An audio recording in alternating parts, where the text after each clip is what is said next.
Sa isang college reunion, nakita-kita ulit yung mga alumni. Mga doktor, abogado, business owner, lahat successful na. Dumalaw sila sa dati nilang professor. Kwentuhan sila about sa career, life, pamilya, pero napunta rin sa topic ng stress, pressure, at habol ng habol sa success. Medyo tinamaan ako dito. Habang nakikinig lang si Prof, ngumiti siya at sabi, "Wait lang guys, kukuha lang ako ng kape." Pagbalik niya, may dala siyang isang malaking pot ng kape at tray na may iba't ibang tasa. Walang magkakapareho. May mamahalin, may simpleng ceramic, may basag-basag na mug, at may parang galing lang sa karinderya. Habang kumukuha ng tasa ang lahat, tahimik lang si Prof. Tapos, ang lahat may hawak ng kape, sabi niya. Napansin nyo, lahat halos kinuha agad yung magaganda at mamahaling tasa. Yung plain at simple na iwan. Normal lang na gusto natin yung best, pero minsan doon nagsisimula yung stress. Tumingin si Prof sa mga tasa tapos sabi niya, yung tasa hindi naman nagpapasarap ng kape. Ang gusto nyo talaga, di ba, yung kape. Pero sa tasa pa rin kayo nakafocus. Tumigil siya sandali at sabi niya, ang buhay parang kape.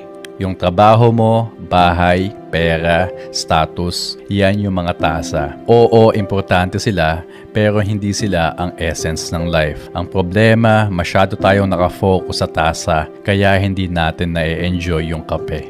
I love that one. Ngumiti si Prof at sabi niya, tandaan nyo, hindi porket kompleto ka sa lahat, masaya ka na. Pero yung marunong magpasalamat at mag-appreciate sa meron sila, sila talaga yung masaya.